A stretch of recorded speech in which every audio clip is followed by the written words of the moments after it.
आज आपण बाप्पासाठी मस्त झटपट 15 मिनिटात तयार होणारा केशर मोदक बनवूया। त्यासाठी मी आता अर्धा कप दूध, 2 चमचे साय व्यवस्थित आटवून घेतली आहे।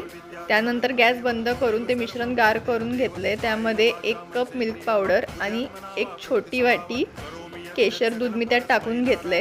हे बघा आता आपलं मिश्रण व्यवस्थित तयार झालंय।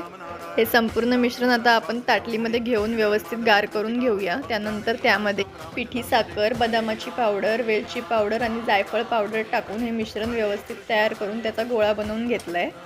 त्यानंतर आता आपण साच्यामध्ये मोदक तयार करून घेऊया। तुम्हाला जर माझ्या अशाच नवनवीन रेसिपी पाहायच्या असतील तर सेजस रेसिपीला तुम्ही नक्की सबस्क्राइब करा। मोदक बघा किती छान झालाय। बाप्पाला आता आपण नैवेद्य दाखवून घेऊया। बघ आता मोदक खाऊन कसं झालंय। व्हिडिओ आवडला असेल तर सबस्क्राइब करा।